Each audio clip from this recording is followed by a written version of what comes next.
For your listening enjoyment, Edmund O'Brien as Johnny Dollar.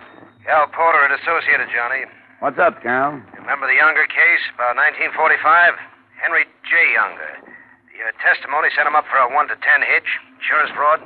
Yeah, sure, I remember him. They let him out yesterday. He's been noising about that you're the top of his shopping list. Oh, I've heard that kind of talk before. Well, all I know is he's not here in Hartford visiting grandmother.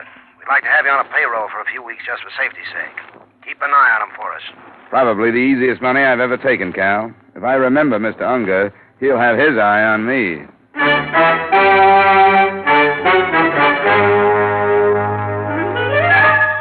Edmund O'Brien in another transcribed adventure of the man with the action-packed expense account.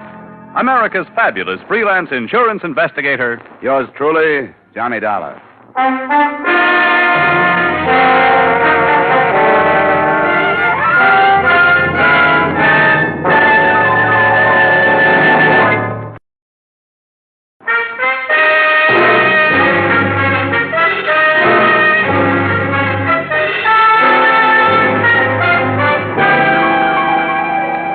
Expense account submitted by Special Investigator Johnny Dollar to the Associated Insurance Companies of New England. Attention, Calvin Porter. The following is an accounting of my expenditures during investigation of the Henry J. Unger matter. Expense account item 1, $2.20, night letter to Warden of State Penitentiary, the dossier on Henry J. Unger. I just hung up and the doorbell rang. Just a second. Hello, Johnny. Eileen. Well, can I come in? Yeah, sure. Oh, nice place. Been so long I'd almost forgotten. Oh, I see you got rid of that imitation Rodin, the miniature. Wasn't your type, anyway. Oh, I must say, you're not being very hospitable. Don't I deserve a drink? Sure. Well, what's the latest? Working as hard as ever. Oh, thanks. I'm sorry if I'm a lousy conversationalist, Eileen, but like you say, it's been a long time. I thought you said you never wanted to see me again. I did, once. But when I got your wire yesterday, I decided that My wire? I didn't send you any wire. Don't make me seem like a fool, Johnny. I got a wire from you asking me up here this evening. You said you wanted to talk things over. Look, I don't know who's playing a gag on you, Eileen, but I didn't send you a wire. I know how you felt 2 years ago when we said so long. Maybe I was wrong 2 years ago. I know I made some mistakes, and you made some mistakes. Let's see that wire. Well, sure. It's right here in my purse. Tonight at 7:30, let's talk things over at my place. Love, Johnny. I didn't send that. You sure you don't know a few other Johnnies? That was a dirt crack. You like little things like this, don't you, Eileen? You like to write yourself notes, make up stories. You've got an A1 imagination. Well, I went all through that a long time Now, ago. you listen to me. This is no gag, and it's not my imagination. All right. Let's make things as pleasant as possible as long as you can. Fair enough. I thought a lot about you, Johnny. Oh, I'm not apologizing. Really, I'm not. Just thinking back. I'm glad it didn't turn out the way we originally planned it. I'd have spent half my life worrying over you. Oh, that's very touching, especially in light of the fact that every other evening it was somebody else. I told you, Johnny. Yes, that we were going to be pleasant. Oh, that's right. We were going to be pleasant. Oh. You expecting someone? No. Mr. Dollar? Yes? Maybe you don't recall my face. The name is Unger. Henry J. Unger. Mind if I come in? I'm busy. Oh, yes, I see. Well, we won't take much of your time, will we, Ferdy? A very minimal amount of your time.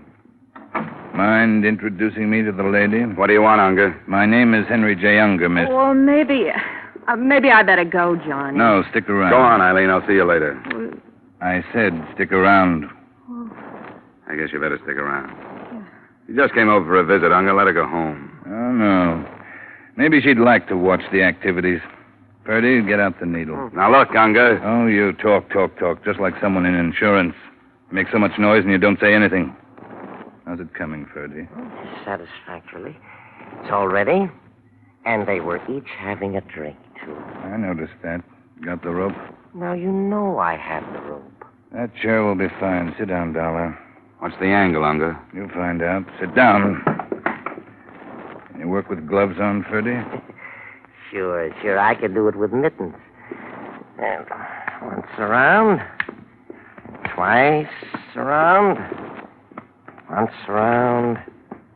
Twice around. Hey, look. What are you going to do? Why don't you let him alone? It's love, Purdy. Let her go home, Unger. She hasn't anything to do with this. Finished, Purdy? Come on, Unger. Purdy, you finished? One more little minute. There. All done. And very sturdy, too. All right, Purdy. Roll up his sleeve. Right.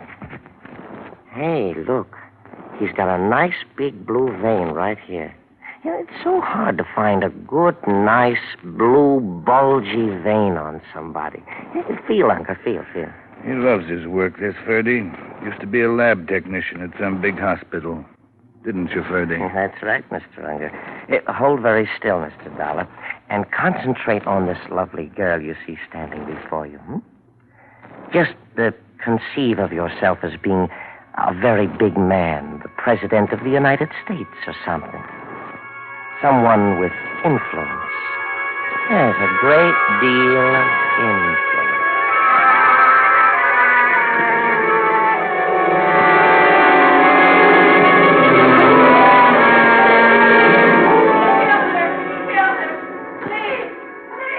My head was loaded with nails.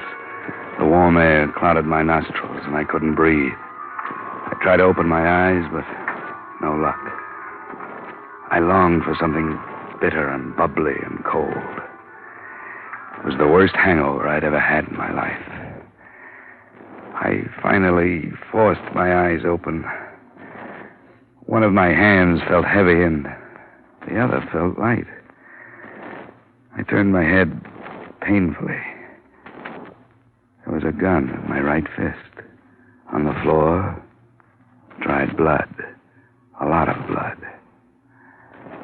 And a girl named Eileen. Police!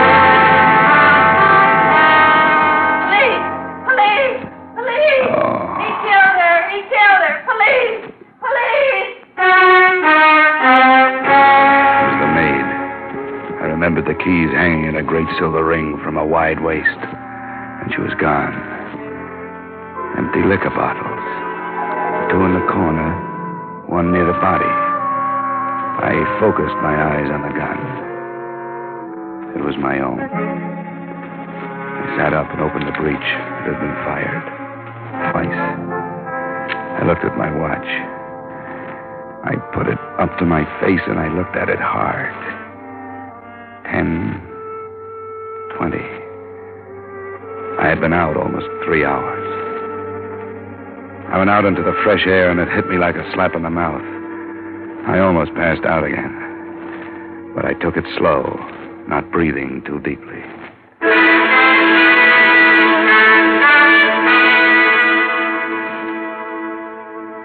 Expense account item 2, $1 and I forget how many cents cab fare to the combination home and office of my good friend, old Dr. Norwich. I was still so groggy I almost fell into the house when he opened the door. Why, Johnny, here, let me take her out. Oh, I'm a little woozy. That I can see. Here, sit down before you fall down. Here we are. Look, Doc, I gotta trust you. I just been framed. Look at my right arm. The vein. It's been punctured. What did they give me? I don't know. I can take a blood sample and lab it up for you. Thanks, Doc. I can't be certain, but my opinion is you've been given a very adult dose of alcohol. Possibly a mixture of 50% alcohol and intravenous fluid. Can I prove it? Did you have a drink? Yeah, one. Well, I'm afraid gastric analysis would show a trace of alcohol. Yeah, but not enough to make me pass out. By now, most of the alcohol would be in the blood whether you drank it or had it pumped into you. So it's a dead end, huh? If it's a frame, Johnny, I'm afraid the evidence I could supply wouldn't be much help to you.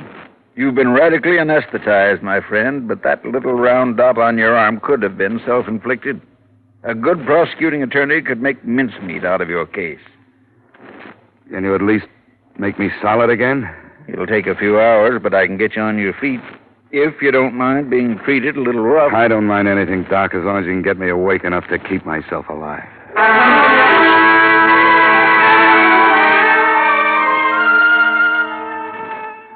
After a Swiss bath consisting of ice-cold water pressured at the body out of a stout hose, plus a potent shot of vitamin B complex and another cup of coffee, I felt almost normal.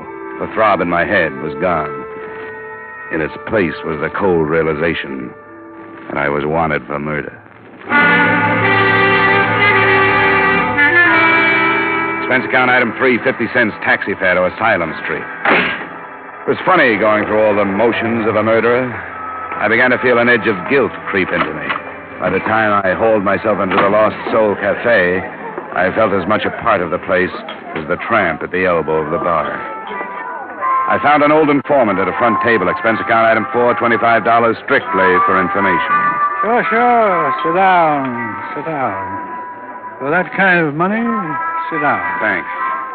Now, what was that question again? Henry J. Unger, Victor. Henry J. Unger.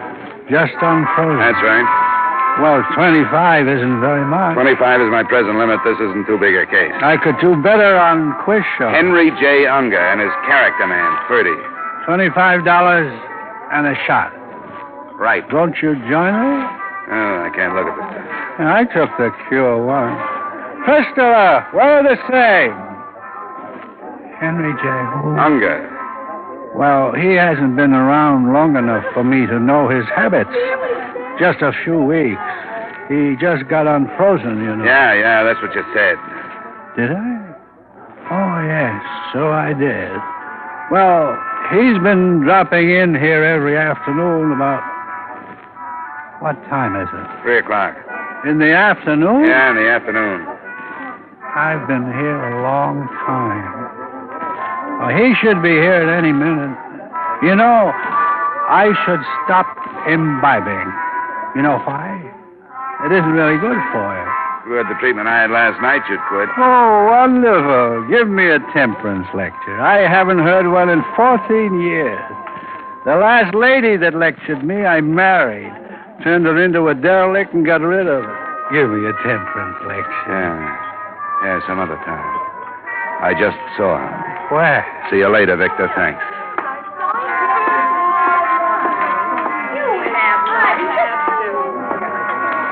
Hello, Unger. Well, Dollar, the police know you're out? Let's sit down and talk it over. I wouldn't stay in one place too long if I were you. It won't be too long. Well, speak your piece. This strictly revenge, Unger? Let's put it this way. 5 years is a long time. Good thing I learned to behave myself, or I'd still be running the prison paper. You're the noisy type, Unger. You'd be the finger man if I so much as stubbed my toe. Correction, I would have been. Now I've got the law doing my dirty work. You haven't made a mistake. I planned this for 5 years. You won't find any mistakes. Oh, I thought a lot about you, Dollar, up at the resort. Yeah, in the years I've been in the insurance game, I've seen you guys come and go by the dozen. They turn you out of the same mold. You flip a few jobs, and it gives you a kick, and it goes to your head. Then comes that one mistake. They salt you away, and it gripes you. The world's to blame. You look around for somebody to take it out on. You talk a lot for a fugitive, Dollar. You're going to sit down over a piece of paper and write out a full confession, Unger. What makes you think so? This. A confession under duress isn't worth very much. It'll be worth a lot to me. For one thing, it'll be the truth.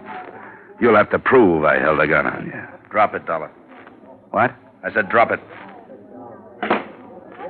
You got the wrong man, Lieutenant. I doubt it, Dollar. You're under arrest for the murder of Eileen Kennedy.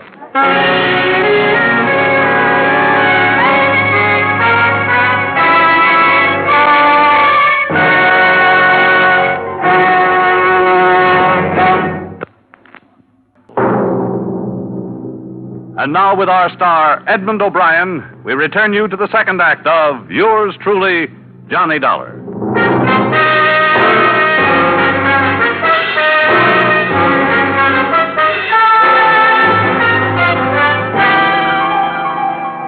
Johnny, it's my duty to warn you that anything you say may be held against you. If you got a good lawyer... Lieutenant, this is ridiculous. You know I'm not a killer. Do you want a good lawyer? Yeah. Guess I better get one. Call Joseph P. Harris. Number's in the book. Take care of that, Sergeant. Yeah, it looks bad for you, Johnny. When the DA gets hold of this evidence, he's going to be pretty nasty. You have any contradictory facts? Yeah, sure. I'm innocent. Can you prove it? Oh, come on, Dollar. You're in trouble. It was a beautiful job of framing, Lieutenant. All right, tell me what happened. Eileen Kennedy received a telegram yesterday. It asked her to meet me up at my apartment at 7:30 the next night that I wanted to talk. You two had quite a romance at one time. Yeah, we had quite a romance, but I didn't send that telegram. Can you prove it? I didn't send the... No. No, I can't prove it. Go on. Well, she got there at 7:30. We had a few words. Fight? Not a fight, differences of opinion. We weren't up there 5 minutes when the doorbell rang. It was Unger. He was with a guy he called Ferdy. Well, what happened? Unger pulled a gun on me. He sat me down in a chair, and Ferdy tied me up. Then Ferdy injected alcohol into my vein, enough to make me pass out. He dumped a few bottles around the apartment, probably pouring the liquor down the drain. And when I woke up, Eileen was lying dead on the floor next to me. That makes a good story, Dollar. Well, here's the mark on my arm. You can still see it. Yeah. All right, Johnny, now it's my turn. We found Eileen Kennedy in your apartment. There were 2 bullets in her, one in the abdomen, one in the chest, penetrating the heart at the right ventricle. From my gun? Yeah, the one we took from you when we captured you. .38 automatic. Lieutenant, We found empty liquor bottles around the place. Gastric analysis at autopsy of the girl showed alcohol. Sure, we each had a drink. A drink or many, there was a trace of alcohol.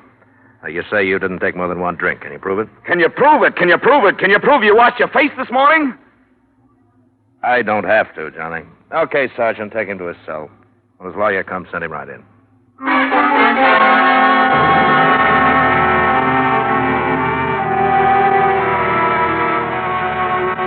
I'll try to remember something that might help me defend you, Johnny.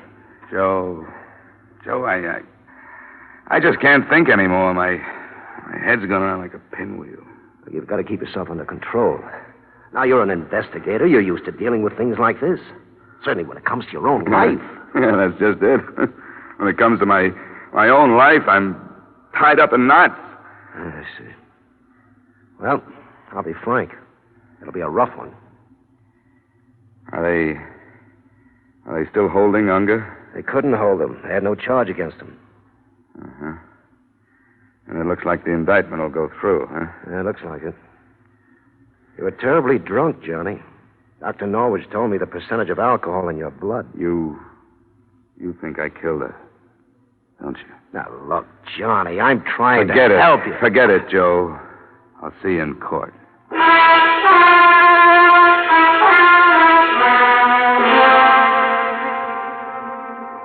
Excuse me, would you mind moving over one, please? Oh, there. Oh, sorry. Just got here in time. Hear ye, hear ye, hear ye. This Honorable Court of Connecticut is now in session pursuant to adjournment. Judge Samuel B. Epstein presiding. Be seated. The State of Connecticut versus John Dollar. We'll waive a jury, Johnny. I think you'll have a better chance. We'll take a jury, Joe. Start picking.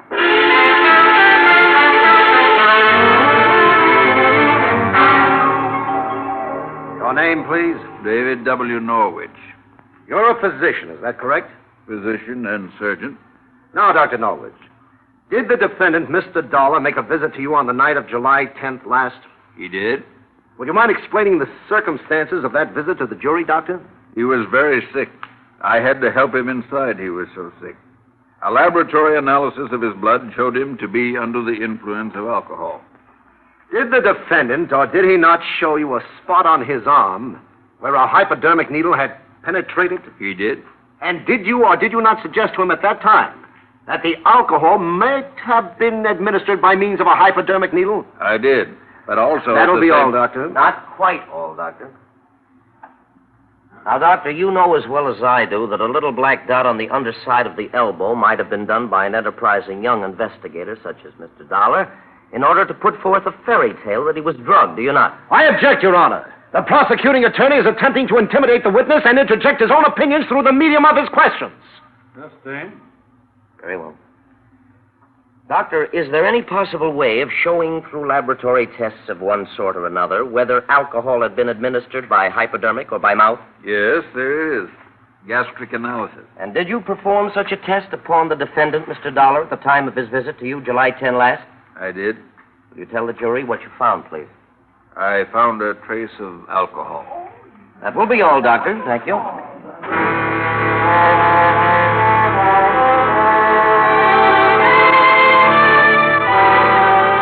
Your name, please? Rochelle Happerston. You know her, Johnny? Happerston, where do you live? 1024 and a half Pitkin Street, East Hartford. What relationship did you have to the murdered girl, Miss Kennedy? I was her roommate. How long had you roomed with Miss Kennedy? Oh, about 3 years. Now, Miss Happerston, did the defendant, Mr. Dollar, ever call on Miss Kennedy? Well, not for the last 2 years. But prior to 2 years ago, he did call at her place of residence. Is that not correct? 2 years ago, yes. Yeah. Now, is it not true that Miss Kennedy and Mr. Dollar were about to be married? Yes, that's true, but that was 2 years ago, too, so far as I know. Just answer the questions, Miss Happerston. Well, you want the truth, don't you? We'll get the truth, Miss Happerston. Now, were you present when Miss Kennedy received the wire from Mr. Dollar requesting her to meet him at his apartment at 7:30 the night of July 10 last? Yes, I was. And what do you remember to be her reaction? Hand me that pad. Well, she was very confused. She said she didn't love him, and she was hoping he wouldn't ask her to start again. And she went to Mr. Dollar's apartment under the impression that there was a chance that he might ask her to get together again? Objection, Your Honor. The witness cannot know what went on in the mind of the deceased.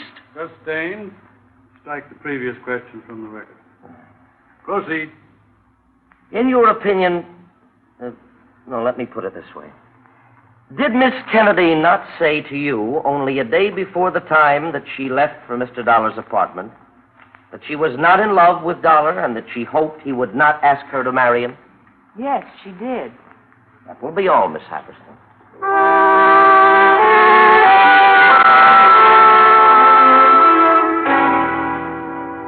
Your name, please. Javier Sawyer. Would you state your occupation? I'm a lieutenant, Homicide Bureau, Hartford Police Department. Lieutenant Sawyer, you were in charge of the Kennedy case, were you not? Yes, I was. You examined Mr. Dollar's apartment following the crime? I did. Did you find empty bottles of whiskey in the apartment? I did. How many? 4. And where were the bottles placed? I only saw 3. Well, one was adjacent to the body, 2 were in one corner of the living room, and 1 was in the kitchen. Now, is it possible that one or more of those bottles might have been consumed previous to the night of July 10th, the night that Eileen Kennedy was killed? No, sir. Why do you say that, Lieutenant?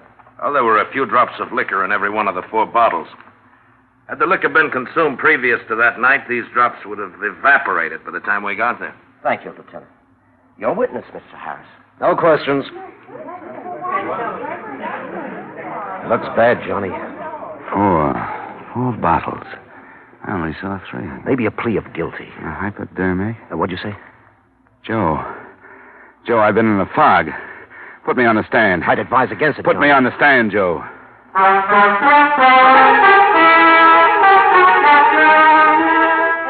Your name? Johnny Dollar, Where do you live? 390 Pearl Street, Hartford. I'm going to point out to your attorney that you don't have to testify. You're aware of that. I am. Now, did you kill Eileen Kennedy? I did not, and I can prove it. Please. Ladies and gentlemen. Please continue, Mr. Dollar. Now, there were 4 empty liquor bottles found in my apartment the night Eileen Kennedy was killed. Get that? 4 bottles. 1 near the body, 2 in the corner, and the police say they found 1 in the kitchen. All empty. Lieutenant Sawyer testified that by examining the degree of evaporation in the bottles of the residual whiskey, those bottles had been emptied the night of July 10th and not before. Go on. The medical examiners proved that Miss Kennedy did not have a high percentage of alcohol in her blood.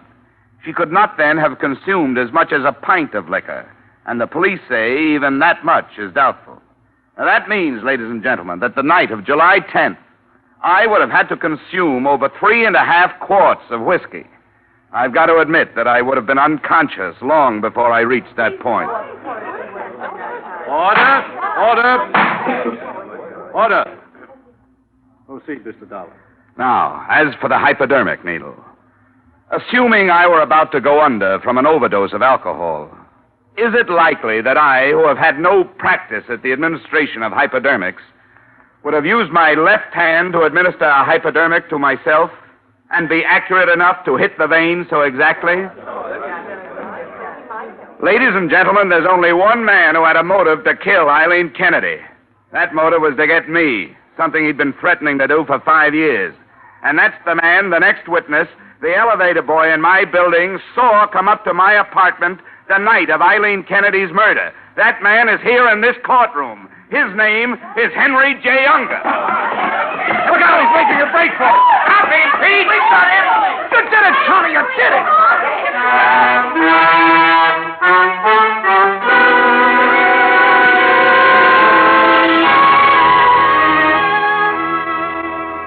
So the case of the state versus Johnny Dollar became the case of the state versus Henry Unger. Ferdy's confession under fire isn't going to help Unger any. You might sum up my whole case in one sentence. Alcohol and murder don't mix. But I'm not kidding myself. If Unger hadn't got panicky at the mention of the next witness, I might have gotten what he deserved. Just shows what a little nerve, some fast bluff, and somebody else's sense of guilt will do for you. You see, there is no elevator in my building. Expense account total, $50.39, and more worry than you've got stockholders. Yours truly, Johnny Dollar.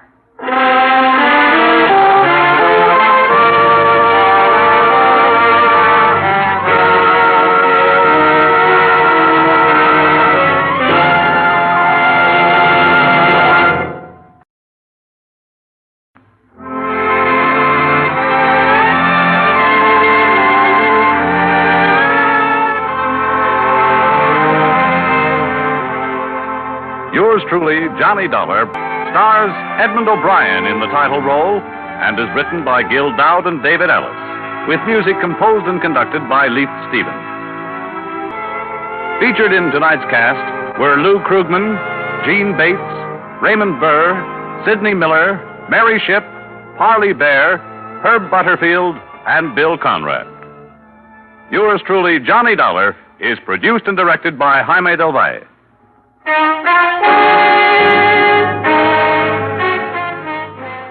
We invite you to join us again next week at the same time when, from Hollywood, Edmund O'Brien returns in another transcribed adventure of Yours truly, Johnny Dollar.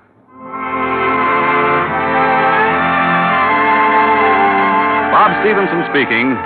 This is CBS, the Columbia Broadcasting System.